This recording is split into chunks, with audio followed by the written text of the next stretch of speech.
지금의 시장 분위기 그리고 환율의 안정 이런 부분들과 맞물려서 추가 상승 충분히 가능하다라고 보고 있거든요. 이거 일회성의 어떤 지지만 가지고는 아직은 조금 부족한 것 같아요. 조금은 매수 타이밍을 늦춰서 누구를 보고 가자?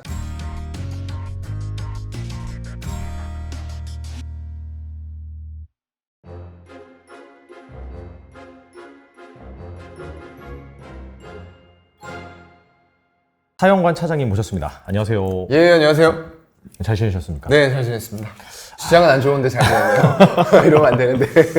근데 저희가 네. 방송을 하면서 물론 네. 지수 하단이 좀 내려가긴 하거든요. 예, 맞아요. 밴드가 좀 하향 조정되긴 하지만 네. 오늘 같은 경우에는 그래도 네. 어느 정도 약간 좀 하락세가 마무리되고 네. 반등하는 그런 그림이 나왔기 때문에 맞아요. 약간 좀 편안하게 네. 편안한 마음으로 방송을 진행해 보도록 하겠습니다. 맞습니다. 네, 시장 얘기 네. 또 안 짚고 넘어갈 수가 없겠죠. 그렇죠. 예. 최근에 이제 뭐 지정학적인 리스크, 이거 정말 질리긴 하는데 네. 여전히 계속해서 지속되고 있기 때문에 언급을 해드리는 거고 맞아요. 중국의 도시 봉쇄 겹치면서 네. 최근 화두는 약간 좀 인플레이션 쪽에서 경기 네. 침체로 옮겨가는 맞아요. 것 같아요. 예. 그런 상황이 있습니다. 그래서 5월 들어서도 사실 좀 코스피 지수가 밴드가 좀 하향 조정된 그런 상황인데 예. 현재 지수 한번 진단하고 갔으면 좋겠습니다. 그러게요. 일단은 아침까지만 해도 사실 분위기가 그렇게 좋지는 않았어요. 근데 지금 시간으로 봤을 때 이제 1시 반이 조금 넘어갔는데 네. 지금 외국인이 2,400억을 매수하고 있어요. 코스피에서요? 네, 아침에는 이러지 않았거든요. 매도였었는데 이게 지금 전기전자라던가 기계 그리고 운송 장비를 특히 많이 사고 있어요. 좀 이따 말씀드릴 건데 네네. 그 완성차 이쪽이 많이 들어가 있고요. 거기다 이제 화학기업 같은 거 그리고 의약품 거의 전반적으로 주요한 업종들에 대해서 외국인들이 매도해서 오전에 매도해서 지금 매수까지 전환을 하고 있는 이런 분위기들. 어떤 미국의 지금 근원 PC가 2달 연속으로 좀 둔화되는 그런 모습들을 보여줬거든요. 네. 그러다 보니까 인플레이션 이거 정점 아니야? 정점 지나서 이제 피크아웃 하면은 정말로 인플레이션 낮아지면서 경기가 정상화를 찾아가는 과정으로 갈 수도 있지 않느냐. 그렇게 된다라고 하면은 이제 PC가 조금 그 증가세가 둔화가 되다 보니까 연준에서 하려는 금리 인상 폭도 예전에 이제 어떤 빅스텝에서 자이언트 스텝 0.75% 막 얘기 나왔었잖아요. 네네. 근데 이제 그런 것들이 점점 더 가능성들이 약간씩 약해지고 있는 이런 분위기로 가다 보니까 이제 그거에 맞춰서 지금 시장에도 또 환율 우리나라 이제 기축통화국이 아니지만 그런 부분에 있어서 환율이 조금 안정돼 가고 있는 부분들까지 동반하면서 외국인들도 아주 고점 대비해서는 그래도 여전히 높은 수준이긴 합니다. 환율이 높은 수준이긴 한데 그래도 1280원을 막 넘나드던 그런 때 대비해서는 약간의 메리트를 좀 느끼고 있는 것 같거든요. 그런 상황에서 우리나라 그래도 괜찮은 기업들이 많이 포진해 있고 이런 상황이다 보니까 이제 우리나라 기업들에 대해서도 어느 정도는 매수를 좀 진행을 해봐야 되겠다라는 심리들이 일부 좀 반영이 되고 있는 것 같긴 합니다. 네. 알겠습니다. 안 그래도 이제 환율 말씀드리려고 그랬는데 네. 1280원까지 올랐던 그런 환율이 사실 제가 이제 질문지를 작성한 당시만 하더라도 1250원이었는데 맞아요. 지금 이제 시황을 살펴보니까 장중에 한 1230원대? 예. 빠르게 좀 하향 안정화되는 바꿨겠죠. 모습입니다. 예. 사실 우리나라 지수에서 외국인이 올 들어서도 물론 작년부터 그렇긴 했지만 계속해서 순매도를 지속을 했는데 네. 이제는 약간 좀 외국인의 매수세를 좀 기대해 볼 수 있지 않을까요? 네. 지금은 일단은 좀 기대를 해볼 수 있는 상황이 된 것 같아요. 네. 아침까지만 해도 이거 외국인들 매수하다가 분위기 좋았는데 이것도 꺾이는 거 아니야 라고 제가 이제 조금 약간 푸념 섞인 그런 방송을 하기도 했는데 지금은 이제 조금 분위기가 달라진 것 같아요. 말씀해 주신 대로 환율이 급격하게 원고 작성 시에만 해도 그 정도의 환율이 아니었거든요. 맞아요. 근데 1230원대까지 고점 대비해서는 거의 한 50원 이상 하락을 해주고 있는 그런 상황이거든요. 그렇다 보니까 외국인들 매수가 더 강화되는 이런 부분도 분명히 있을 거고요. 일단은 빅스텝의 근거가 좀 약해지는 아까 말씀드렸던 그런 부분들 때문에 환율이 안정을 찾고 외국인들이 그에 바탕해서 매수를 좀 이어가는 그런 현상들이 벌어지고 있는 것 같아요. 그래서 사실상 외국인들이 긴축 쪽에다가 베팅을 좀 강하게 한 것 같아요. 왜냐면 이제 연준에서 계속 나왔던 얘기들이 계속 금리 인상, 막 빅스텝, 자이언트 스텝 그거 넘어서서 뭐라고 불러야 될지 모르겠는데 한 번에 1% 인상 얘기도 나왔어요. 물론 아주 소수긴 했지만 그 울트라 스텝이라고 해야 되나요? 뭔지 모르겠는데 그런 얘기까지 나오다 보니까 외국인들은 지금 처해진 분위기상 그리고 단기간에 이게 해결되지 않는 리스크들이 너무나도 많이 좀 혼재가 돼 있었거든요. 그런 상황에서 긴축 쪽에다 많이 베팅을 했던 것 같아요. 근데 이제 그런 흐름들이 어느 정도는 좀 약해지면서 달러에 대한 매도 물량들이 좀 많이 나왔던 것 같아요. 여전히 이제 그런 부분들이 좀 있다 보니까 이제 환율도 좀 안정을 찾으면서 또 외국인들 매수도 유입이 되고 있는 그런 상황인 것 같고요. 물론 이제 결제 수요가 있기는 합니다. 월말이고 하니까요. 하지만 이제 그렇죠. 그 결제 수요를 상회해버리는 달러의 매도세가 지금 환율을 좀 안정적으로 만들어주고 있다. 이렇게 좀 보시면 될 것 같고요. 최근에 이제 20년도에 1290원까지 갔었어요. 환율이요. 아, 맞아요. 네, 코로나 그때 당시에. 한번 갔었죠. 네네. 근데 이제 그때하고 지금 주봉이나 월봉 열어놓고 보시면은 고점을 형성을 했습니다. 거의 1290원 부근까지 가면서 고점 형성하고 빠지는 거거든요. 그래서 어느 정도는 일단은 고점은 형성이 됐다라는 분위기도 약간 기술적인 분석 상에서도 좀 동반이 되고 있는 그런 상황인 것 같고요. 그래서 5월선이 지금 1223원 정도 돼요. 근데 지금 환율 차트를 네. 잠깐 이제 제가 열어놓고 보여드릴 건데 네. 거기에서 보시면은 환율이 지금 전반적으로 5월선을 계속적으로 지지하면서 올라오는 그런 형태로 진행이 됐었거든요. 그래서 잠깐 원달러 쪽에 환율을 보도록 하겠습니다. 네. 이게 원달러 지금 차트인데요. 이거는 이제 주봉이 되고 있고요. 월봉으로 아까 말씀드렸던 제가 이쪽으로 가게 되면은 이때부터 시작해가지고 이게 작년 한 11월 정도 됐을 거예요.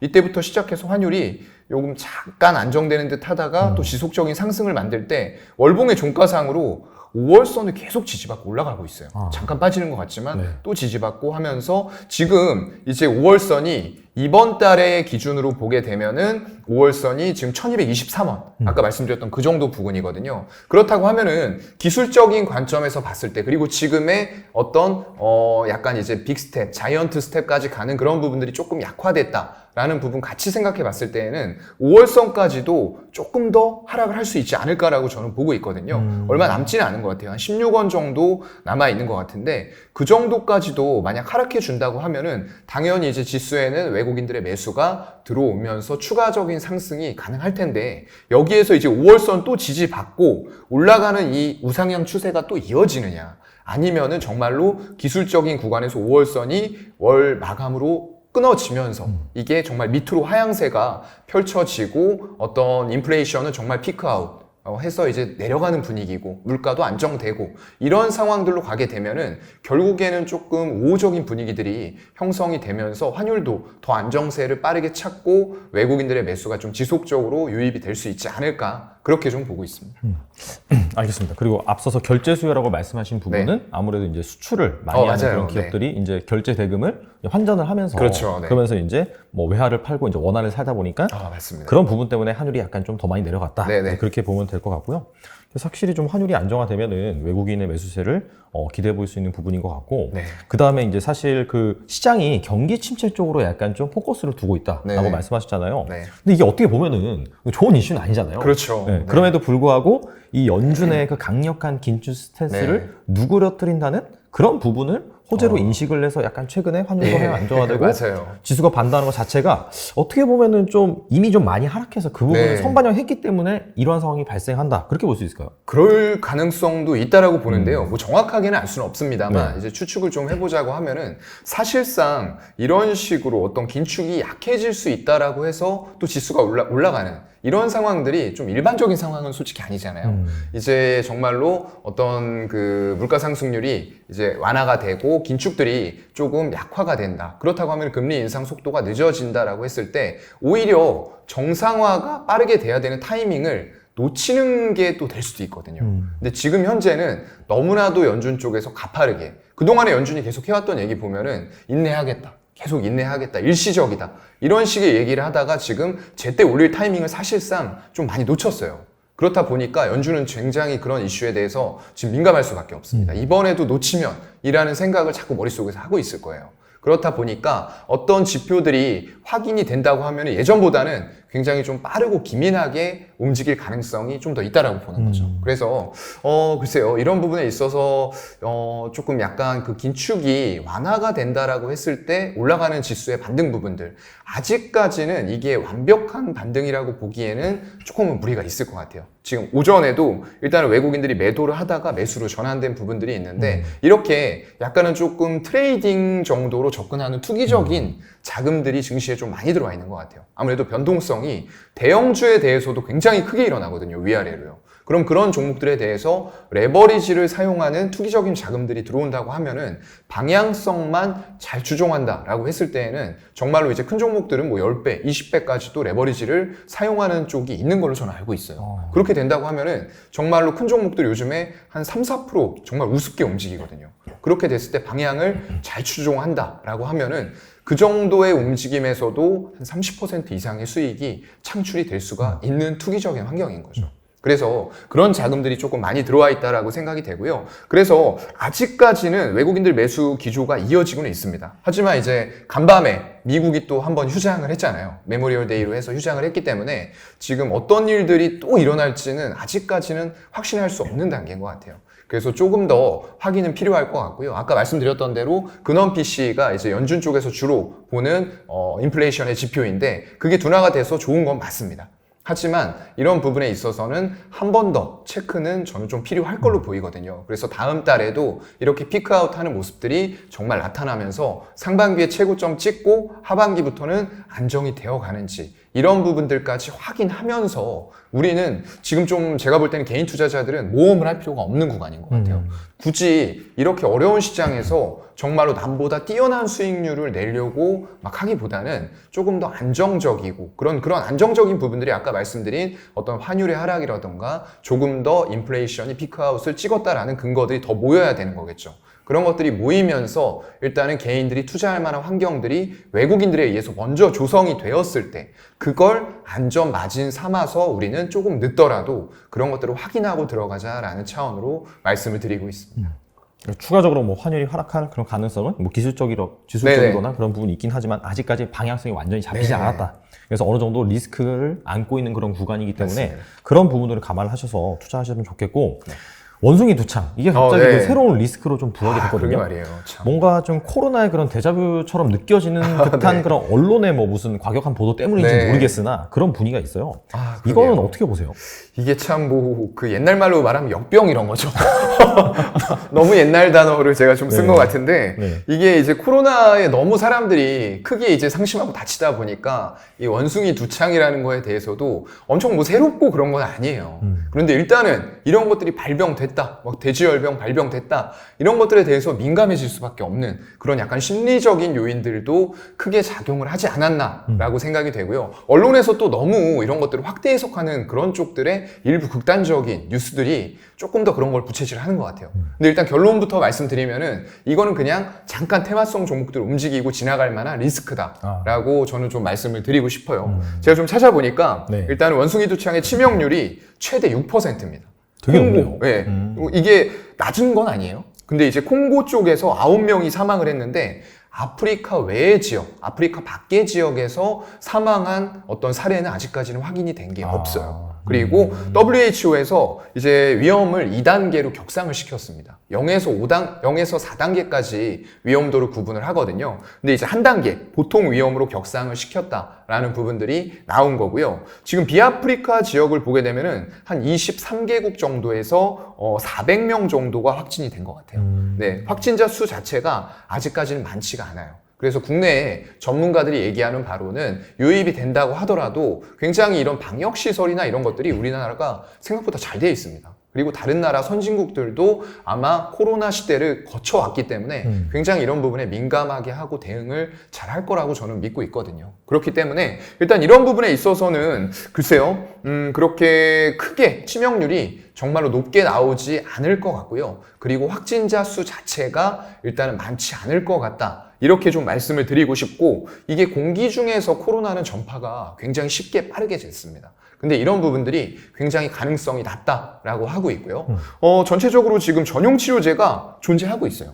네, 존재하고 있어서 이게 전용 치료제를 근데 쓰지 않아도 대부분은 자연 치유가 된다라고 얘기가 나오고 있고요. 이게 한국에 그 천연두라고 있었는데 맞아요. 이 사람 두창 바이러스예요. 네, 원숭이 두창이 있고 이제 사람 두창이 있는데 천연두, 그래서 제가 아까 이제 역병 이런 얘기를 좀 드렸던 건데 천연두 관련된 그 백신을 충분히 비축을 하고 있다고 합니다. 3,500만 회 이상의 어떤 그 백신을 비축을 하고 있다라고 하고요. 그래서 이런 것들을 맞게 되면은 거의 85%의 예방 효과가 나타나는데 굳이 맞을 필요는 아직까지는 못 느낀다라는 게 대부분들의 전문가가 밝힌 견해라고 하네요. 그래서 사실상 이게 78년까지는 사람 두창 백신을 전부 다 의무 접종을 했다고 해요. 그래서 저는 뭐 해당이 안 됩니다. 80년생이기 때문에 해당이 안 되는데 네. 1966년에 이전에 출생하신 분들은 거의 3차까지 다 접종을 하셨다고 봐요. 그래서 이제 오히려 노령층에서는 좀 발병이 안 될 그런 가능성이 좀 높다라고 보고 있고요. 그래서 오히려 해외에서도 20에서 40대의 감염 비중이 그나마 많지 않은 확진자 중에서는 좀 높게 나타나고 있다. 그래서 다시 한번 결론 말씀드리면은 이건 좀 지나가는 그냥 단기 테마성 이 정도로만 보셔도 될 것 같습니다. 알겠습니다. 이게 예전에 네. 저희 어린 시절에 네. 그때는 이제 뭐 사실 뭐 그런 뭐 파일로 영화를 보던 시대가 아니라 비디오가 네네. 되어서 정말 그렇죠. 그 비디오 테이프를 불려서 보던 맞아요. 시대였는데 VHS. 그렇죠. 항상 그 네. 보면은 초반에 그 호환 마마보다 무서운 막 그 마마가 사실 천연두잖아요. 맞아요. 네. 예전에는 정말 그 부분에 대한 네. 엄청난 그런 창궐이했던 부분이 있기 때문에 그럼요. 네. 그런 무서운 트라우마가 있지만 지금 상황에서는 이미 좀 맞습니다. 치료제가 나온 네. 상황이기 때문에 4차 산업시대잖아요. 알겠습니다. 만약에 이 부분 때문에 뭔가 시장이 흔들리거나 그러면 네. 사실 뭐 매수 기회로 그럴 것 같아요. 활용을 네. 해도 될 것 같습니다. 맞습니다. 그리고 앞서서 뭐 살짝 말씀해 주셨는데 네. 뭐 이러한 상황을 좀 종합적으로 네. 따져봤을 때 지금 상황에서는 약간 좀 주식을 사도 될런지 아니면 예, 좀 예. 관망을 해야 되는지 이 항상 부분이 좀 뭐 궁금합니다. 제일 어려운 문제인 것 같아요. 네, 이게 지금 사야 되냐 아니냐의 문제가 네. 가장 큰데 일단은 뭐 제가 항상 말씀드렸던 120주선이 사실상 좀 붕괴된 게 5월 들어오면서부터 일단은 붕괴가 돼버렸어요. 네네. 그러면서 음봉 그리고 오히려 120주선이 이제 저항대 지지선이 아니라 저항대로 작용해버린 이런 결과가 나오다 보니까 네. 그러는 와중에서도 지금 어떤 2600의 지지? 이런 부분들은 장중에 주중에는 무너지는 파동들은 나왔어요. 근데 그럼에도 불구하고 종가상 금요일이 됐건 한 주에 마지막 날에는 종가상으로는 2600을 또 지지를 받았단 말이죠. 그만큼 2600에 대해서 굉장히 좀 민감하게 보는 수치인 것 같은데 이게 월봉으로 가보면은 하나가 좀 더 있기는 해요. 이거 지금 이제 표시가 네. 약간 안 돼 있어서 그런데 네. 여기다가 이제 35라는 숫자를 하나 더 추가를 하게 되면은 여기 35월선에 딱 걸리는 지점까지 하락을 했다가 네. 반등을 해주고 있어요. 물론 이제 이 위에 또 5월선이 막고 있습니다. 이제 5월선이 저항대가 돼버렸고요. 35월선이 지지선이 돼버렸어요. 왜냐하면 주봉상에서는 더 이상 이제 제 개인적인 지표, 보는 지표 상에서는 지지선이 없는 상태거든요. 그래서 35월선 지지를 받고 올라섰는데 과연 이게 이제 금요일까지 해서 이 5월선을 강하게 뚫어줄 수 있느냐? 대략 한 2,700 정도 되거든요. 이걸 강하게 뚫고 올라간다라고 하면은 전 지금의 시장 분위기 그리고 환율의 안정 이런 부분들과 맞물려서 추가 상승 충분히 가능하다라고 보고 있거든요. 근데 일단은 그런 부분들을 한 번 더 확인을 해야 되지 않을까. 이거 일회성의 어떤 지지만 가지고는 아직은 조금 부족한 것 같아요. 그렇다 보니까 좀 기술적인 부분도 좀 생각을 해봐야 될 것 같고요. 네. 거래량 자체는 굉장히 지금 3월부터 좀 증가가 조금씩 돼가고 있어요. 늘어나고 그동안에는 있네요. 계속 좀 침체돼 있다가 네. 3월에 증가하더니 4월 달에 더 증가하는 모습을 보여줬는데 이번 달에도 조금 이제 4월 대비해서는 증가는 못할 것 같습니다. 하지만 어느 정도 레벨이 이제 형성이 되고 있는 가운데에서 만약 6월에도 이런 이슈들로 인해서 거래량이 정말로 4월 나왔던 거래량을 돌파하면서 좋은 양봉이 나온다라고 했을 때에는 어느 정도 증시가 좀 바닥을 잡지 않았나라고 생각을 해볼 수가 있을 것 같은데요. 근데 아직은 일단은 외국인들의 매수세도 그렇고 조금 이제 투기성 자금 아까 말씀드린 그런 것들이 들어와 있다 보니까 오전 다르고 오후 다르고 이런 것들이 좀 펼쳐지고 있거든요. 그래서 오전부터 조금 고르게 매수를 계속 이어나가는 이런 모습들이 나왔다고 하면은 미국도 이제 어떤 자이언트 스텝에 대해서 조금 우려감이 완화가 되다 보니까 같이 좀 올라갈 수 있는 환경이 되겠다라고 생각을 하겠는데 여전히 조금 중장기적인 자금들보다는 외국인들도 단기적인 트레이딩 자금들이 아직도 많이 움직이고 있는 것 같아요. 그래서 우리는 아까 말씀드렸던 대로 조금은 매수 타이밍을 늦춰서 누구를 보고 가자? 외국인들이 먼저 밑바닥을 좀 잘 깔아주고 매수세가 충분히 유입이 되었다라고 느낄 때 들어가도 우리가 원하는 수익률을 충분히 거둘 수 있을 것이라고 저는 생각을 하고 있습니다. 삼성전자 이 정도면 많이 빠졌습니다. 쌉니다. 이거 악순환이라고 표현하면 안 되는. 결국에 이 수율 잡는 거는 제가 볼 때는 올해는 좀 힘들 것 같아요.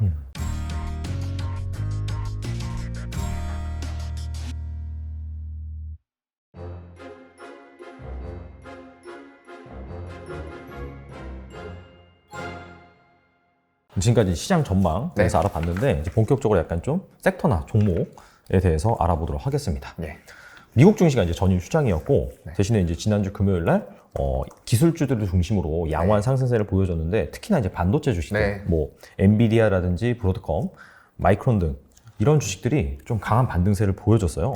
그래서 그렇다면은 우리나라의 대표적인 반도체 주식들, 뭐 삼성전자나 SK하이닉스 여전히 지금 완전 바닥 부근에 있잖아요. 그러니까요. 과연 여기에도 좀 기대를 걸어봐도 될런지 궁금합니다. 네, 일단은 좀 기술주 반등이 있긴 있었는데 이 삼성전자를 일단 대표적으로 말씀을 드려보면은 외국인들이 잠깐 사는 구간들이 있어요. 이렇게 1000억씩 들어오는 때가 있는데 바로 또 다음 날부터 막 1000억 팔고 200억 팔고 1600억 팔고 1500억 팔고 잠깐 사지만 파는 날들이 너무나도 많다는 거죠. 그래서 아직까지도 외국인들의 삼성전자 줄이기는 계속 좀 지속이 되고 있는 것 같습니다. 오늘도 분위기는 좋아서 일단은 아침에는 외국인들이 또 삼성전자를 많이 팔았어요. 거의 한 85만 주 가집계상으로 잡힌 게 85만 주까지 매도한 걸로 보였는데 일단 오후장 들어오면서 조금 지수가 안정이 되고 환율이 안정이 되니까 삼성전자도 약간 매수하는 그런 분위기로 가는 것 같아요. 그런데 오히려 또 이제 투신이라던가 연기금 같은 기관 쪽에서 매도를 또 가담하고 있는 거죠. 점점 더 매도세를 늘려나가고 있습니다. 그렇다 보니까 지금 지수 대비해서도 삼성전자가 힘을 못 쓰는 그런 상황인 거죠. 지수 대비하면 거의 한 1%를 넘게 하회를 하고 있어요. 그래서 굉장히 지수가 좋고 아까 말씀드렸던 대로 굉장히 많은 업종들을 외국인들이 사고 있어요. 화학, 의약품, 기계, 전기전자, 운송장비 이런 식으로 다 사고 있는데 주요 업종을 그런 와중에서도 전기전자 이쪽을 지금 기관들이 이렇게 말씀드리는 대로 1800억을 넘게 매도를 하고 있는 겁니다. 근데 이거를 외국인들이 다 받아가면은 괜찮을 텐데 개인들이 개입을 자꾸 한다는 거죠. 이런 것들이 이제 방송에 이제 여러분들 전문가분들이 나오셔서 삼성전자 이 정도면 많이 빠졌습니다. 쌉니다. 이렇게 하니까 개인들이 이제 그걸 보고 삼성전자 사야 되겠구나라고 생각하면서 자꾸 개입을 하는 이런 좀 이거 악순환이라고 표현하면 안 되는데 아무튼 그런 좀 약간 고리가 있는 것 같아요. 그래서 이제 기관들에게는 조금 계속적인 차익 실현 이런 부분들이 만들어지고 있는 것 같고요. 다만 뭐 내용으로만 봤을 때는 누가 봐도 우리나라 최고의 기업 그리고 글로벌 최고의 기업이거든요. 근데 이제 지금 현재 어떤 디램이라던가 어떤 낸드 쪽의 업황은 뭐 생각했던 그 예측을 해왔던 애널리스트들의 의견만큼 좋은 상황은 솔직히 아니에요. 이런 쪽에서도 너무 리스크 변수가 많다 보니까 이 부분들을 정확하게 예측을 할 수가 없다라는 거죠. 이게 장치 산업이고 굉장히 제조업임에도 불구하고요. 그만큼 이제 시장 상황이 아직까지는 불확실성이 너무나도 많이 존재하는 그런 상황이다라는 말씀을 드리는 거고요. 그래서 그런 와중에서 일단은 이 캐시카우를 정말 반도체 단으로 메모리 단이죠. 메모리 단과 이제 비메모리를 좀 구분을 해야 되는데 메모리에서는 엄청난 캐시카우를 발생을 시키고 있는 기업이 맞아요. 근데 이쪽이 전체 글로벌 시장으로 봤을 때 반도체 시장에서 메모리가 차지하는 비중은 27%밖에 안 됩니다. 나머지 73%는 비메모리예요. 그렇다 보니까 지금 신사업단에서 삼성이 추진하고 있는 분야가 이제 파운드리 중심으로 해서 반도체 단은 좀 나아가려고 하고 있죠. 근데 절대 강자가 이쪽에 또 존재하고 있죠. 대만의 TSMC죠. 그런 쪽이 지금 점유율이 거의 60% 이상이에요. TSMC 기업 하나만요. 그리고 삼성전자는 아직까지 올라온다고 올라왔는데 채 20%가 안 됩니다. 작년 말 기준으로 봤을 때 한 18% 정도 될 거예요. 그렇다 보니까 아직까지 지금 3나노 공정 가지고 굉장히 지금 재밌게 좀 치고받고 싸우고 있거든요. 이걸 누가 먼저 상용화를 시키고 누가 먼저 생산을 하느냐 이런 단인데 또 서로 간의 생산 방식 자체가 또 달라요. 그래서 바이든 방문했을 때 이제 나왔던 얘기가 삼성전자에서 세계 최초로 우리가 3나노 먼저 양산 시작할 거다 이런 뉴스가 또 나왔거든요. 근데 그게 이제 정말로 양질의 제품들을 수율 높게 이렇게 생산할 수 있을지 이런 부분들을 좀 봐야 될 것 같아요. 그래서 둘 다 TSMC도 그렇고 삼성전자도 그렇고 둘 다 아직까지는 3나노 공정에서는 좀 애로사항이 많고 상당히 애를 먹고 있는 정말로 초미세 공정 어렵다 이렇게밖에 말씀을 좀 못 드릴 것 같아요. 그래서 결국에 이 수율 잡는 거는 제가 볼 때는 올해는 좀 힘들 것 같아요. 한간에는 뭐 TSMC의 수율이 삼성전자 대비해서 2배 높다 3나노에서 이런 얘기도 나오고 있거든요. 근데 그건 이제 확인된 바는 없습니다. 삼성전자가 35 그리고 지금 TSMC가 70% 얘기 나오는데 그러면은 같은 웨이퍼 넣고 이제 생산했을 때 생산률이 2배가 차이가 난다는 그쵸. 거거든요. 예, 그렇기 때문에 상당히 큰 격차인데 그 정도까지인데 설마 우리가 먼저 양산하겠다라고 이게 또 뉴스가 나올 것 같지는 않거든요. 그래서 그 격차는 그냥 참고 삼아서 정도만 생각을 해보시면 좋을 것 같고요. 결국에 삼성전자 지금같이 이제 시장 상황이 양호해지는데도 외국인들이 아침에 좀 매도했던 이런 양상들, 이런 것들을 다시 한번 지분율을 끌어올리려면은 메모리에서 수익을 꾸준하게 캐시카우 창출해 주는 것도 중요합니다. 하지만 일단 아까 말씀드렸던 좀 더 거대한 시장, 그리고 신산업종, TSMC의 영업이익률이 굉장히 높아요. 네, 거의 한 47% 정도에 달하는 걸로 제가 알고 있습니다. 완전 바이오 기업. 네, 이거 제조업입니다. TSMC 반도체 만드는 회사인데 이렇거든요. 근데 제 기억이 나네요. 46.7%가 1분기에 나왔어요. 근데 그거보다 높은 반도체 기업이 한국에 있습니다. 아, 그래요? DB하이텍이요. 아, 어마어마하죠. 네. 이번에 완전히 그 네, 8인치 웨이퍼. 47%. 네. 와. 네, 엄청난 영업이익률을 기록을 했어요. 와. 정말로 이게 TSMC에서 가격 인상을 또 단행을 한 번 더 했습니다. 작년에 10월인가에도 한 번 올렸는데 역대 최대폭으로 올렸어요. 거의 20% 올렸는데 이번에도 또 올린다고 그냥 고객사한테 통보를 해버린 거예요. 협의도 아닙니다. 왜냐하면 그만큼 아까 말씀드린 대로 비메모리 쪽에서는 절대적으로, 파운드리 쪽에서는 절대적이기 때문에 고객사 측에서는 이 가격을 올려버린다고 하더라도 대안이 없어요. TSMC 거 아니면 삼성전자 거 써야 됩니다. 그쵸. 그래서 울며 겨자 먹기로 애플 같은 쪽들도 쓸 수밖에 없어요. 그냥 통보 받는 대로 네, 이거 우리 이렇게 올릴 테니까. 근데 이렇게 올리는 이유가 우리 앞으로 3나노도 하고 있고 초미세 공정 점점 더 개발하는데 돈이 많이 들어가. 근데 이런 거 개발해야지만 니네가 더 좋은 전자기기 만들 거 아니냐.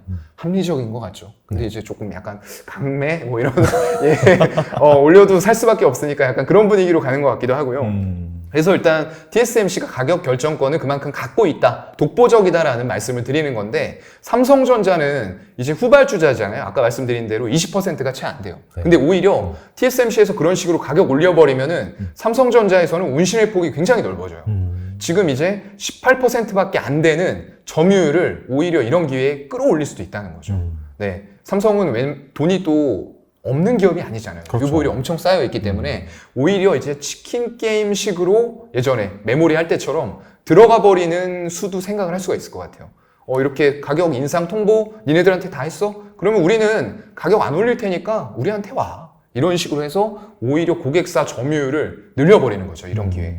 아니면은 따라서 조금 올리되 그 올라가는 폭만큼이 아니고 조금만 덜 올리면서 고객사들을 조금 더 유치할 수도 있는 거고요. 그래서 지금은 삼성이 항상 세계에서 이제 주도를 해오던 기업인데 지금 이제 파운드리 쪽은 워낙 늦게 시작하기도 했지만 조금 이제 자존심에 금이 갔을 거예요. 그래서 여러 가지 선택지를 놓고 고민을 해볼 수 있는 여력이 충분히 있는 상태에서 이런 메모리 단이 아닌 비메모리 단에서 특히나 파운드리 이런 쪽에서 어떤 숫자가 정말로 찍히고 점유율이 올라가는 모습들이 확인이 돼야지만 삼성전자도 캐시카우만 내는 기업이 아니고 성장성을 갖추고 있구나 라고 외국인들한테 인식을 심어주면서 밸류 자체가 좀 높아지는 그런 과정도 저는 필요하다고 생각을 합니다.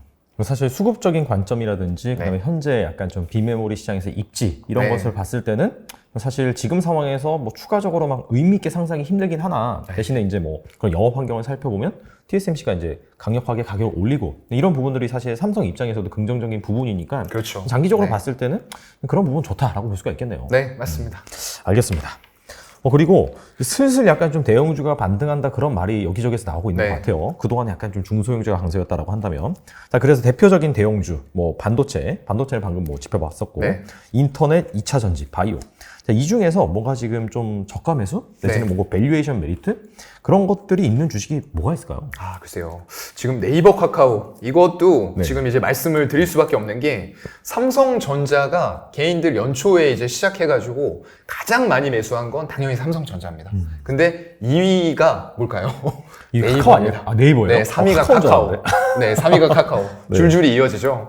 그래서 네이버 카카오의 이 성장성에 대해서 굉장히 이제 확신들을 많이 가지셨던 것 같아요. 근데 아무래도 이제 금리가 올라가는 인상기에 또 실적들이 떨어지고 워낙에 인건비라던가 비용들이 증가가 되면서 기대했던 만큼 실적들이 안 나오고 오히려 어닝 쇼크가 일어나 버렸죠. 그런 부분에 있어서 조금 주가도 하락을 했고요. 또 여러 가지 이슈들이 좀 있었죠. 어떤 경영진의 어떤 주식 매도 논란 이런 것들도 좀 있었고요. 자회사 상장 떼어내가지고 자꾸 분할해서 상장한다. 이런 이슈들까지 계속 이어지다 보니까 정말로 주가가 이제 많이 하락을 했던 것 같아요. 근데 특히나 이제 네이버 같은 경우가 제가 지수랑 같이 말씀드렸던 120주선을 이때 이제 지지는 계속적으로 나왔었어요. 그러면서 반등하나 싶었는데 어닝 쇼크 나오면서 4월 첫째 주부터 그냥 내리꽂기 시작했습니다. 그래서 정말로 이제 지지선 없이 내려가는 그런 모습들을 보여줬고요. 그 구간에서 마찬가지로 외국인들은 지분율을 계속 줄이고 있습니다. 아직도 현재 진행형이에요. 네, 완전하게 멈췄다라고 보기 힘들 것 같고요. 아까 지수상으로는 제가 35월선 코스피가 지지를 받았다고 말씀을 드렸는데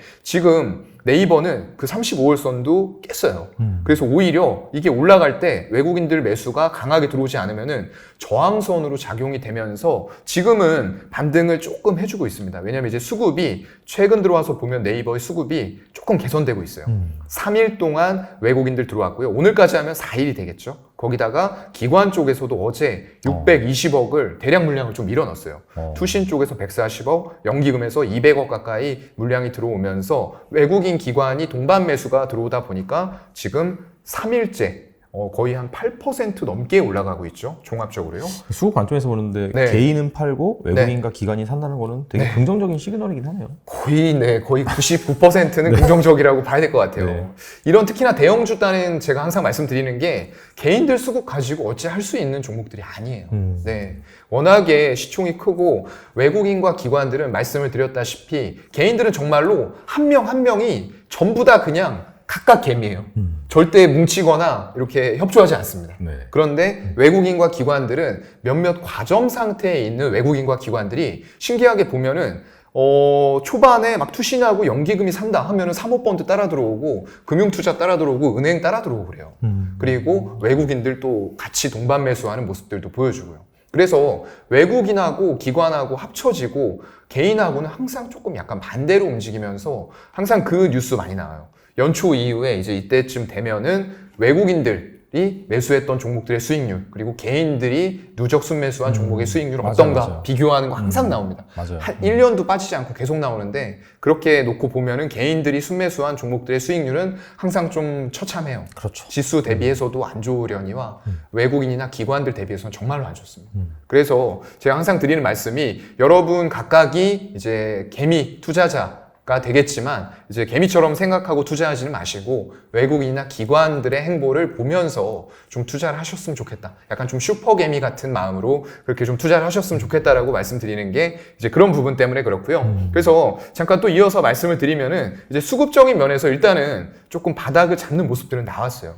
오늘까지도 이제 봤을 때 외국인들은 매수를 계속 이어나가고 있습니다. 네. 계속 수량이 늘어나고 있죠. 지금 1시 20분 기준으로 7만 주가 넘어가고 있는 상황이고요. 아마 2시 반에 한 번 더 가집게 나오면은 여기에서도 수량이 저는 더 늘어나 있을 거라고 일단 좀 생각이 되는데 뭐 투자 동향 전체로 봤을 때에도 이 서비스 업종 그 네이버하고 카카오가 들어있는 업종이거든요. 그쪽에 대해서도 지금 외국인들은 한 270억 그리고 기관은 소폭이지만 63억 매수하고 있는데 이제 투신이라던가 연기금, 사모펀드 중심이기 때문에 이쪽을 다 합치면 오히려 금융투자가 팔고 있는 것보다 더 큰 물량이 되겠죠. 그래서 이런 쪽들은 지금까지는 우호적인데 이게 과연 이제 아까 말씀드린 대로 연속성 있게 지속성 있게 올라갈 수 있느냐 그런 부분이 문제거든요. 근데 아직까지는 일단은 연속성을 논하기에는 조금은 이르지 않나라고 생각이 되고요. 다만 이제 네이버 같은 쪽들은 수급 동향이 좀 괜찮게 돌아서고 있고 해외 쪽의 매출 비중이 일단 카카오보다는 좀 높은 그런 상황이에요. 그래서 리오프닝 관련되면서 그런 쪽들의 시너지 효과가 난다라고 했을 때 외국인들이 지금 지분율로 보면은 굉장히 지금 저점이에요. 계속 저점을 경신하고 있는 2020년도 저점을 경신하고 있거든요. 그때가 더 많이 팔았고. 네, 그때보다도 큰 폭으로 하회하고 있어요. 이때가 한 55% 수준 유지했는데 지금 현재가 3.6%입니다. 그래서 이 정도 뺐으면은 충분히 살만한 요인들은 만들어졌는데 이거에 대해서 이제 실적이라던가 이런 부분들이 조금 돌아서면서 그리고 신사업들에 대한 숫자가 조금 더 빨리 찍히는 시점들이 언제쯤 올 수 있느냐. 결국에는 성장주기 때문에 아까 말씀드렸던 대로 어떤 자이언트 스텝이라던가 1% 금리 인상 그리고 양적 긴축의 강도 이런 부분들이 약간은 완화되는 이런 모습들이 먼저 미국이나 이런 쪽에서 확인이 돼야지만 결국에는 이런 대형주들에도 영향을 미칠 수 있을 거라고 보거든요. 그래서 네이버는 좀 그렇게 보시면 될 것 같고요. 카카오는 근데 좀 상황이 달라요. 일단은 네이버보다는 덜 빠졌습니다. 이건 지수하고 똑같이 빠졌어요. 네. 아까 35월선까지 빠졌다가 지지받고 지금 올라섰는데 역시나 5월선에 또 박혀요. 굉장히 좁은 구간에 갇혀 있는데 이건 투자 동향이 어제는 좀 괜찮았어요. 네. 근데 이제 너무 단발성인 것 같고요. 오늘도 일단 이런 투자 동향이 이어지는지 봤는데 글쎄요. 어제 외국인들 하루 샀는데 오늘은 또 삼성전자처럼 가파르게 팔다가 지금 물량을 줄여 나가고는 있는데 또 투신 이런 쪽에서 매도 전환을 하고 있는 모습들 물량들이 네. 연속적으로 크게 안 들어온다는 거예요. 그래서 아직까지 수급으로만 봤을 때에는 당장 접근 가능한 건 오히려 네이버가 가능할 것 같고요. 카카오는 한 번 더 35월선 부근이 79,000원 초반 정도 돼요. 네. 여기까지는 조금 더 열어놓고 수급 상황을 지켜보시는 게 어떨까 싶네요. 네. 알겠습니다. 네. 외국인 지분율이 다시 늘어나고 있는 추세. 저는 이 종목은 늘릴 수밖에 없다고 생각을 해요. 선거 이후에 국내 기업들의 움직임들은 국내 정책이라던가 이런 것들에 조금 더 영향을 크게 받을 가능성들이 있다라고 보거든요.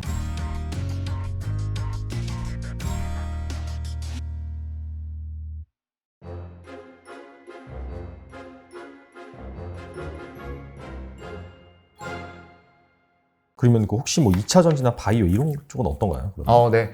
2차 전지 쪽도 당연히 좋습니다. 2차 전지는 제가 항상 올 때마다 말씀을 많이 드리는 섹터인데 워낙에 지금 시장 상황이 어렵고 굉장히 대내 여건 어려운 거 맞는데 그러한 와중에서도 정말 굉장히 장기간 제가 말씀드리는 건 한 10년 정도 말씀드리는 거거든요. 그 정도 기간 동안에 연평균으로 10% 이상 성장할 수 있는 산업, 확실하게 담보되는 산업이 어디냐? 라고 하면 딱 하나 꼽을 수밖에 없습니다. 2차 전지. 네. 그만큼 이쪽의 성장성은 지금 이미 그동안에 올라왔던 기대감으로만 올라가는 주가가 아니고요. 전부 다 이제 1등 기업들, 2등 기업들 보면은 숫자가 찍히면서 밸류도 정당화하고 있는 그런 구간으로 가고 있거든요. 그래서 그런 쪽에 있어서는 저는 2차 전지에 대해서는 상당히 좋게 보고 있고요. 그 근거는 아직까지도 전기차의 글로벌 보급률이 10%가 안 됩니다. 한 9% 근절이에요. 그러다 보니까 앞으로 개화될 시장이 점점 더 많은데 올해가 전기차 시장 어디에 원년일까요? 미국입니다.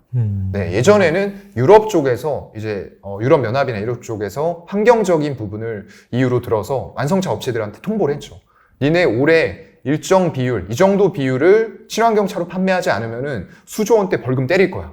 이러니까 마케팅을 엄청나게 해버렸어요. 그러다 보니까 유럽 쪽에서 판매 비중이 급격하게 올라갔고요. 그때 아마 기억하실 건데 우리나라 배터리 3사 업체들 주가 굉장히 날개 돋친 듯이 올라갔습니다. 다른 것들과 비교될 정도로 올라갔죠. 왜냐하면 우리나라 이제 하이니켈 단이고 유럽 쪽 기반으로 해서 많이 공장들을 가지고 있었기 때문에 그런 효과들이 났던 거예요. 근데 이제 그게 작년에는 조금 중국 쪽으로 약간 옮겨오는 분위기들이 있었죠. 왜냐면 시장이 개화했는데 그때 말씀드린 대로 이제 어떤 자동차 가격 자체가 내연기관하고 동급의 내연기관차하고 비교하면 아직도 비싸요. 네, 거의 한 1,000만 원 차이 납니다. 보조금을 감안한다고 하더라도요. 그러면은 지금처럼 이제 금리 인상되는 그런 수순, 실질 구매력이 내가 감소되는 수준, 임금 인상 폭이 금리 인상 폭보다 작은 거예요. 그렇다 보니까 물가 올라가는 수준보다 작다 보니까 내가 이런 비싼 돈을 들여서 지금 충전소도 아직 제대로 안 갖춰져 있는데 전기차 이거 사야 되나? 이런 고민할 수밖에 없는 거죠. 그렇죠. 굉장히 비싼 가격이기 때문에 이런 거 단순히 뭐 가볍게 소비할 수 있는 그런 소비재가 아니잖아요. 그런 관점에 있어서 일단은 전기차에 대한 구매율을 조금 이제 떨어뜨리는 요인이 될 수 있는데 오히려 중국 쪽은 다른 거죠. 왜냐하면 기반 자체가 LFP 배터리입니다. 리튬 인산철 쪽이에요. 그렇다 보니까 그쪽은 이제 약간 경제성을 가진 조금 가성비 배터리라고 생각을 하시면 될 것 같아요. 대신에 이제 주행거리나 이런 부분에서는 조금 짧고 이런 부분들도 있는데 최근에는 지금 LG에너지솔루션 이런 쪽에서 LFP 배터리를 지금 생산하겠다, 검토하겠다 이런 얘기들도 나오고 있어요. 굉장히 이제 초기 시장에 있어서도 프리미엄급도 우리가 앞으로 더 잘할 거지만 이런 초기 시장의 엔트리 모델들도 잡겠다라는 부분을 좀 피력을 하고 있는 것 같아요. 왜냐하면 완성차, 글로벌 완성차 업체들에서 이런 쪽들 위주로 지금 이제 금리 인상기 아까 말씀드렸던 대로 소비자 실질 구매력이 떨어진다는 걸 그들도 잘 알고 있습니다. 그렇다 보니까 조금 더 엔트리 모델로 쉽게 접근할 수 있는 차량들을 많이 지금은 내놓자라는 전략을 고수를 하는 것 같아요. 테슬라 같은 경우에도 모델 3에다가 지금 중국 쪽에 LFP 배터리 적용을 하고 있거든요. 그런 만큼 우리나라에서도 그런 부분의 생산은 조금 필요하지 않을까. 이런 모델들을 다양하게 라인업을 갖추는 건 저는 굉장히 좋다라고 생각을 해요. 결국에 이게 보급률이 올라가면서는 조금 프리미엄급의 자동차들을 찾는 수요들이 더 많아질 거예요. 지금도 마찬가지입니다. 우리나라도 예전에는 이제 국민차가 소나타였지만 지금은 그랜저예요. 점점 더 이제 어떤 실질적인 GDP라던가 이런 구매력이 높아지는 신흥국에서 이제 선진국 쪽으로 점점 더 옮겨오는 과정에 있어서 그런 프리미엄급 차량에 대한 수요가 늘어날 수밖에 없다는 거죠. 그래서 일단 하이니켈단에서 하고 있는 우리나라 배터리 3사의 미래는 중장기적으로 봤을 때는 저는 굉장히 밝다라고 보이고 있고요. 거기다 더불어서 엔트리 모델까지도 라인업을 갖출 수 있는 배터리들 생산 체제를 갖추는 거는 굉장히 우호적이라고 보고 있어요. 거기다가 이번에 바이든 방한하면서 조금 더 2차 전지 협력 관계는 굉장히 돈독해질 것 같거든요. 아까 말씀드렸던 대로 재작년에는 유럽 그리고 작년에는 중국이었는데 올해는 미국이거든요. 네, 그만큼 미국에서의 효과가 좀 크게 나타날 수 있는 올해가 좀 원년이 될 것으로 그렇게 보고 있습니다. 알겠습니다. 지난번에도 약간 그 삼성바이오로직스 네. 그 차트 보여주시면서 맞아요. 네. 괜찮은 구간이라고 말씀하셨는데 네. 바이오 대표 종목이니까 한번 네. 점검하고 하면 좋을 것 같습니다. 네네. 일단 이쪽은 워낙에 안정적으로 지금 실적을 내고 있는 업체죠. 사실상 시장이 흔들릴 때도 1월 달에는 좀 크게 흔들렸죠. 아무래도 이 구간에서는 어느 종목도 피하지 못했습니다. 맞아요. 네. 근데 그 이후로는 굉장히 좀 크게 상승도 못하지만 밑으로 크게 빠지지도 않는 안정적인 모습을 보여주면서 일단 고점은 한 85만 원 정도에 막혀 있는 것 같아요. 근데 이제 이번에 정말 5일선 타고 예쁘게 올라가고 있는데 시장 지수의 상승과 더불어서 같이 올라갈 수 있겠느냐라는 부분들을 봐야 될 것 같은데요. 외국인들 지분율 감소도 일단 작년 12월 한 말 정도부터 시작이 됐는데 이때 급격하게 줄였다가 그 이후로는 크게 변동은 없는 상태에서 한 4월 말 정도에 이제 저점을 형성하고 외국인 지분율이 다시 늘어나고 있는 추세입니다. 약간 점 다지고 반등하는 모습이 나오네요. 반등이 진짜. 이제 제대로 해주고 있는 모습이고요. 네. 저는 이 종목은 늘릴 수밖에 없다고 생각을 해요. 네, 지금 우리나라 이제 의약 제약품 쪽에서는 그렇게 크게 이 시가총액 비중을 가지고 외국인 지수에서 늘릴 만한 종목들이 많지가 않아요. 그리고 이제 시총 자체도 작기 때문에 크게 늘린다라고 했을 때는 결국에는 바이오 시밀러 쪽에서 안정적으로 실적을 내줄 수 있고 거기다 더불어서 여러 가지 시너지 효과, 여기에 돈이 엄청나게 많이 쌓여 있는 기업입니다. 그렇기 때문에 어떤 나중에는 이제 바이오 에피스 이런 쪽들과의 신약, 협업 관계라던가 이런 것들들 굉장히 잘 진행이 될 수 있다라고 생각을 하고요. 거기다가 지금 공장은 계속 증설을 해나가고 있거든요. 맞아요. 네. 그래서 세계 최대의 캐파를 결국에는 제가 볼 때는 삼성의 그 끈질김 그리고 1위 수성 노력 이런 것들을 보았을 때는 한 번 1위를 잡으면 아마 놓치지 않을 거예요. 그런 것들이 지금 쌓여있는 유보율 이런 것들을 가지고 계속 돈 벌면서 공장을 증설을 해나가겠죠. 그런 상황들이 계속 될 거고요. 앞으로 우리나라가 지금 코로나를 겪었지만 결국에는 어떤 신약이라던가 치료제 이런 것들에 대한 수요는 계속적으로 증가할 수밖에 없습니다. 점점 더. 그렇기 때문에 이런 수요에 맞추기 위해서는 생산시설을 더 많이 확보해야 되는데 이런 쪽들에서 이미 레퍼런스를 가지고 기공급 이력이 있고 신뢰도가 있는 기업들에게 더 맡기려는 니즈들이 저는 더 강해질 거라고 봐요.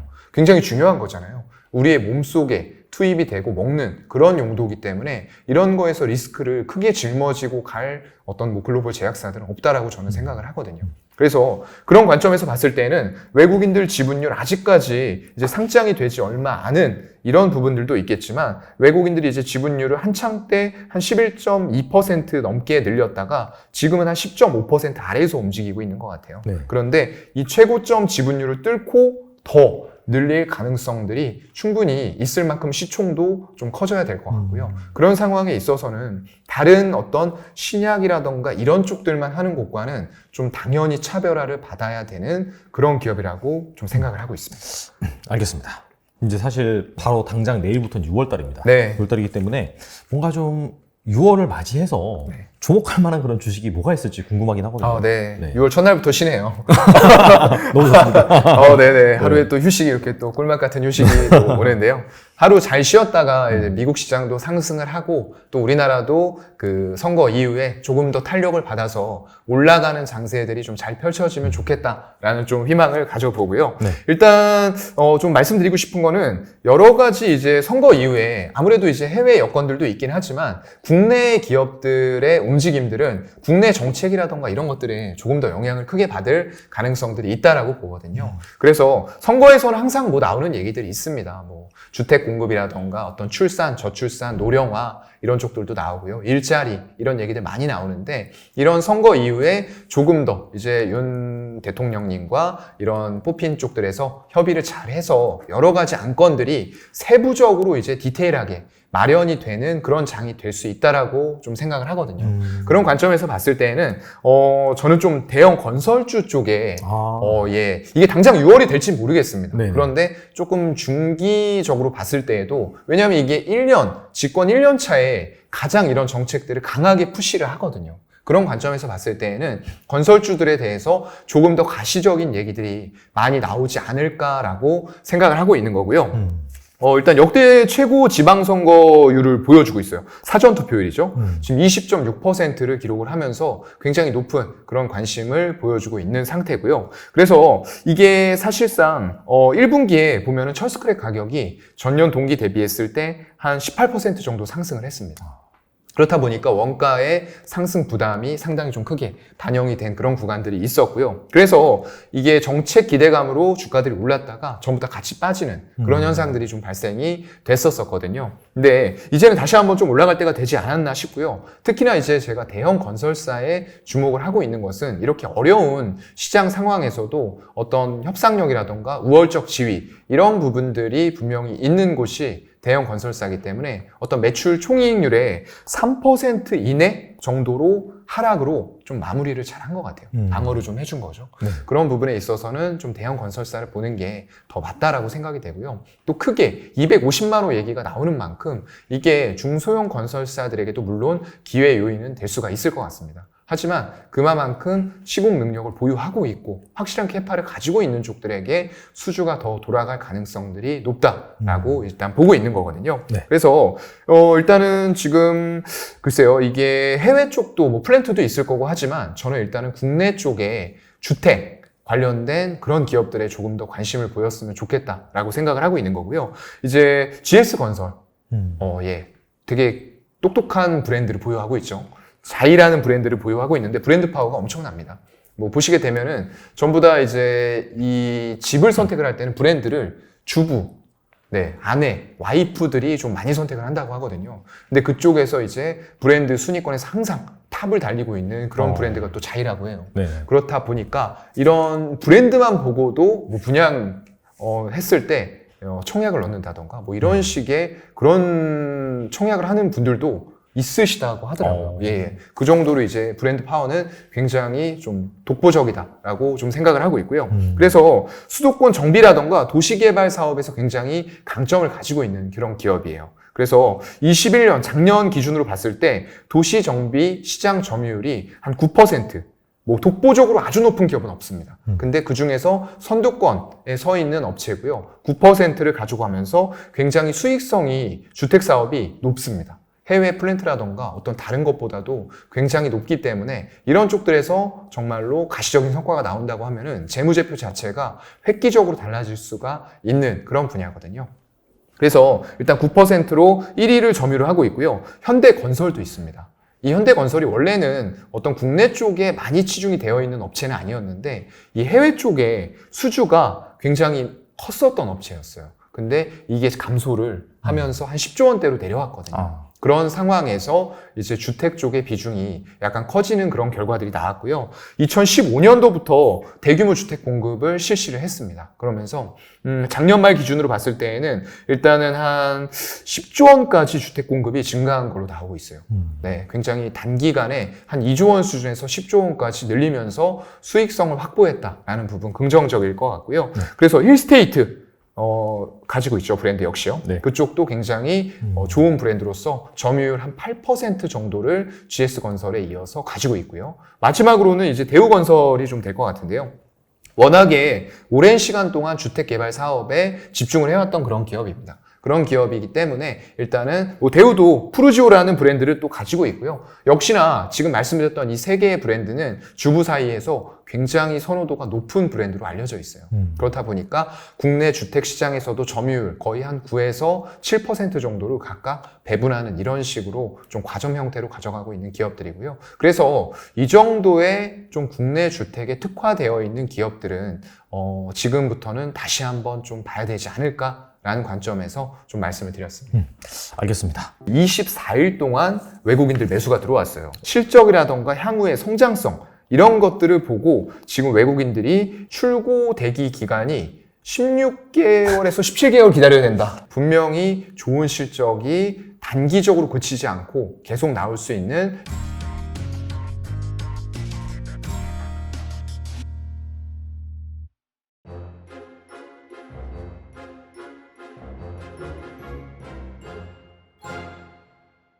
그리고 앞서서 이제 외국인의 네. 매매 동향 이런 걸 가지고 이제 뭐 수급적인 관점에서 긍정적이다, 부정적이다 이런 말씀을 계속 해주셨는데 네. 최근에 이제 약간 좀 환율이 내려가면서 네. 외국인이 국내 주식을 사들이고 있단 말이죠. 네. 앞서서 살짝 보여주셨지만 최근에 주로 외국인이 어떤 주식, 뭐 어떤 섹터를 매수하는지 여기에서 이제 어떤 투자 아이디어를 찾을 수 있을지 궁금합니다. 네, 맞습니다.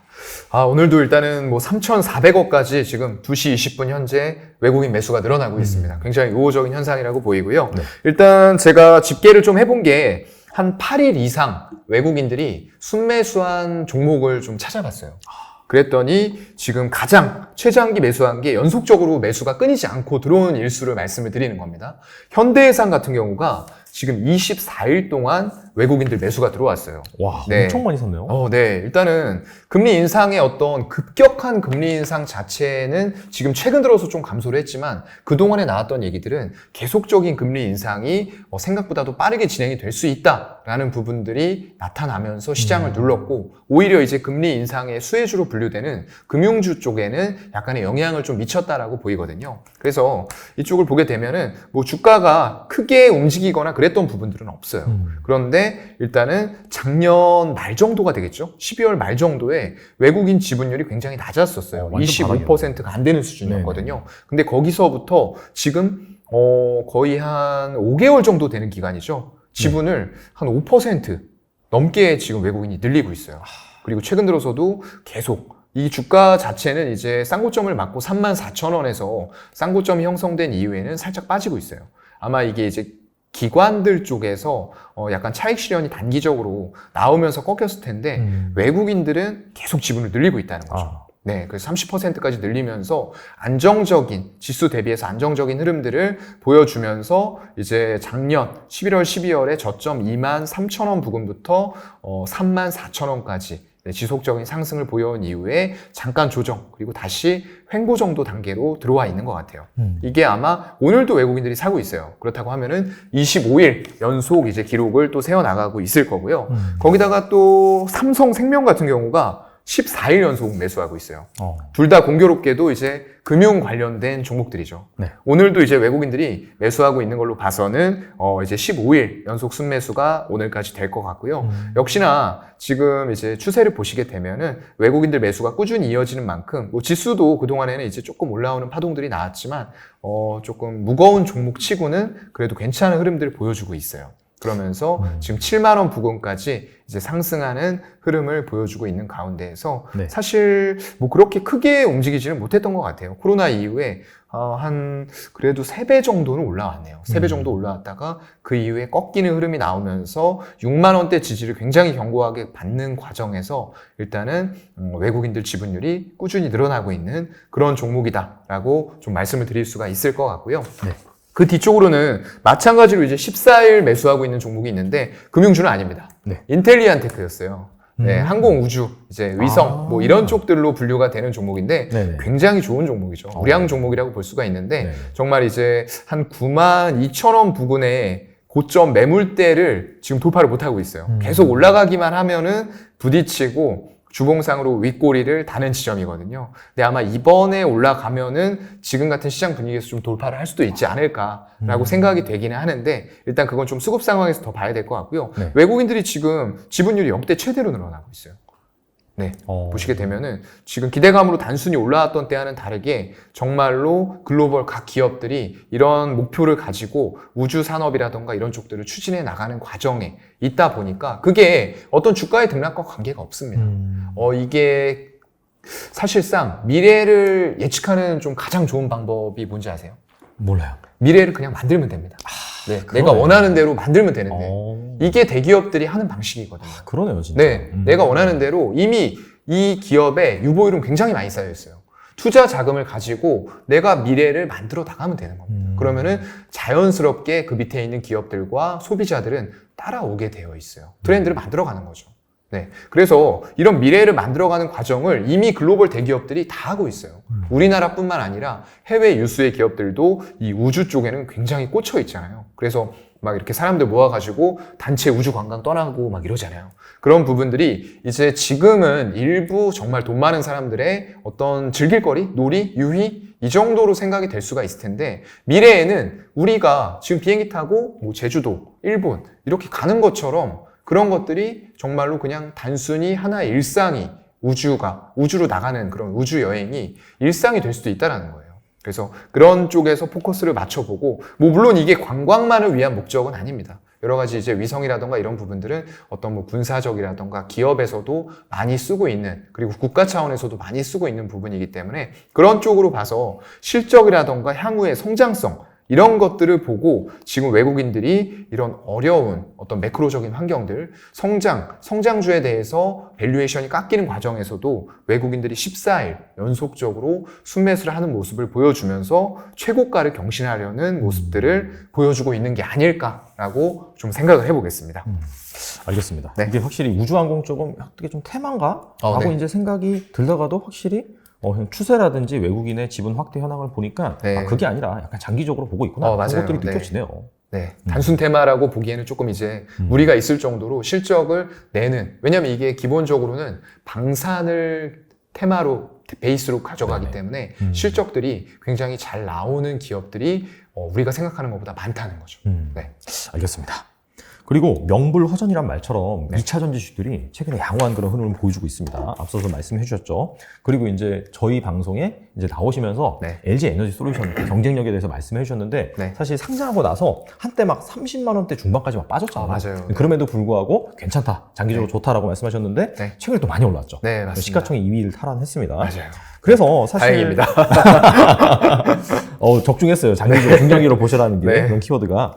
그래서 약간 좀 투자 관점에서 그런 부분이 궁금할 것 같아요. 예. 2차 전지 다음에는 과연 네. 어떤 주식들이 좀 주도주가 될 것인가? 그쵸. 네네. 이게 어려운 질문이긴 한데. 맞습니다. 죄송하긴 한데. 아직도 네. 아까 말씀드린 대로 2차 네. 전지 중장기적으로 봤을 때 갈 길은 저는 멀다라고 생각을 합니다. 하지만 항상 이제 좀 2차 전지들이 대부분 이제 LG 에너지 솔루션이나 배터리 셀 쪽은 아니지만 어떤 부품 소재 장비 이런 쪽들은 어려웠던 시기 다 이미 해소하고 어려운 시장에서도 정고점 그리고 그 이상으로 올라간 종목들 많이 있어요. 네, 뭐 대표적으로 양극재, 음극재, 전액, 뭐 분리막, 동바 이런 기업들이 될 텐데 특히나 양극재 쪽이 비중이 굉장히 높아요.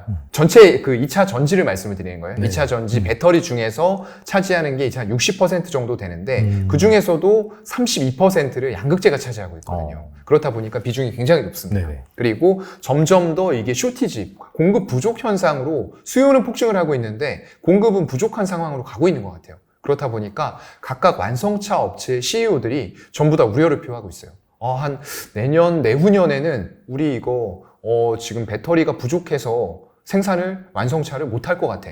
이런 식으로 얘기들이 나오고 있어요. 그렇다 보니까 굉장히 이런 쪽에 있어서 가격 급등이라던가 조금 계속적인 상승 추세 이런 것들이 나오면서 정말로 뭐 에코프로 BM 이런 것들이 이슈 있었지만 전부 다 지금 거의 고가 회복하고 있고요. LNF 같은 경우에는 그런 이슈에서 자유롭다 보니까 잠깐 꺾였다가 사상 최고가 행진하고 있죠. 네. 근데 이제 그런 것들 꺾여서 있을 때 제가 매수를 말씀드렸는데 이거 밸류 너무 비싼 거 아니에요. 막 그런 얘기들을 많이 하셨어요. 이제 2차 전지는 끝났다. 근데 이제 뭐 전기차가 전 세계적으로 8%밖에 안 팔렸는데 끝나기는 뭐가 끝났습니까? 끝나지 않았습니다. 네. 아직 절대 안 끝났고요. 이 점점 더 캐파는 부족해질 수밖에 없고, 이 2차 전지 관련돼서 전기차를 출하해야 되는 환경적인 요인들은 점점 더 강화되고 있어요. 그만큼 보급률이 더 지금보다도 빨라질 수 있다는 거예요. 네. 그런 관점에서 생각했을 때는 당연히 2차 전지는 가는 부분이 될 거고요. 그런 것들과 좀 일맥상통하는 부분이 될 텐데요. 지금 완성차 업체, 그리고 관련된 부품주들도 저는 조금 다시 보셨으면 좋겠어요. 아, 전기차 관련해서요? 네. 전기차 쪽으로 조금 더 이제 치중이 되어 있는 업체들이 아무래도 주목을 받겠죠.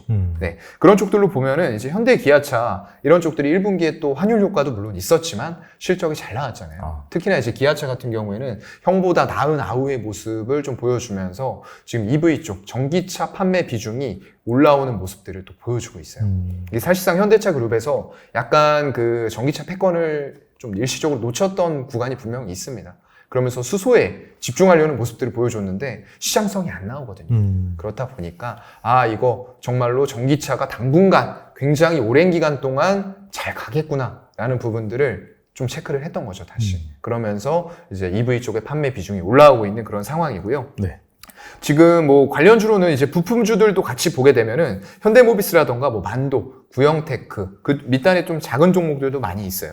아진산업이라든가 뭐 대원산업, 세종공업, 성창오토텍, 화신 이런 기업들이 있는데 최근 들어서 보시면 주가 흐름들이 전반적으로 나쁘지가 않아요. 일단은 전체적으로 첫 번째 포문을 좀 열어준 거는 기아차 그리고 현대차 이런 쪽들의 실적이 양호하게 나왔다. 라는 부분들이 될 거고요. 그에 맞춰서 그렇다고 하면은 이게 정말로 반도체 수급 현상이 한 3월 말 정도부터는 기아 1분기 컨퍼런스 콜에서 풀렸다. 어느 정도는 완화되고 있다. 그리고 한 4월 중순에서 5월 정도에는 이거 제대로 생산 가능하다라고 얘기를 했습니다.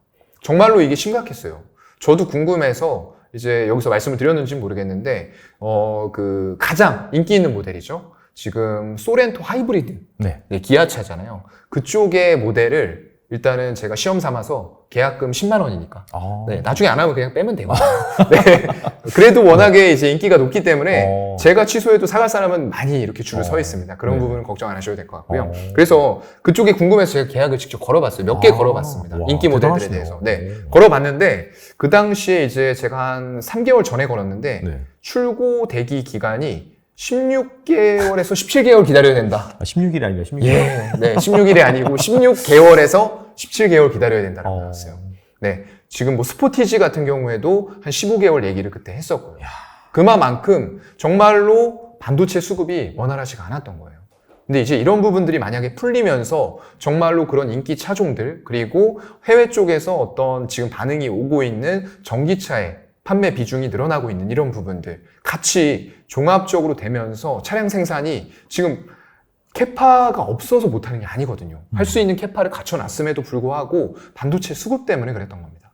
근데 이게 풀린다고 하면은 정말로 환율 효과 아직도 아까 말씀드렸지만 높게 유지가 되고 있는 건 분명한 사실입니다. 전에 비해서요. 그래서 이런 부분들까지 복합적으로 고려했을 때는 분명히 좋은 실적이 단기적으로 그치지 않고 계속 나올 수 있는 요인들이 있을 것이다라고 저는 이제 보고 있는 거고요. 그런 거 관련해서 이제 뭐 제가 주로 말씀드리는 이제 부품주는 화신, SL 같은 기업들인데 화신 같은 경우에도 이제 기존의 글로벌 사업장 중에서 어떤 미국이라던가 인도, 브라질에 국한이 되어 있어서 유럽이라던가 러시아 이런 쪽들의 리스크에서 약간 좀 자유로운 그런 기업으로 보시면 될 것 같고요. 그래서 매출 감소 가능성이 상당히 제한적이다라는 부분들이 하나의 투자 포인트가 될 것 같고요. 네. 현대 기아차가 지금 대응하는 부분에 있어서 미국 알라바마 그쪽에서 현지 생산 시설을 또 보유를 하고 있는 부분들이 있다 보니까 긴밀하게 협력 관계를 또 유지를 해나가고 있는 이런 부분이 있을 것 같고요. 특히나 아까 이제 제가 미국이 지금 올해 전기차 원년이 될 것 같다라고 말씀을 드렸는데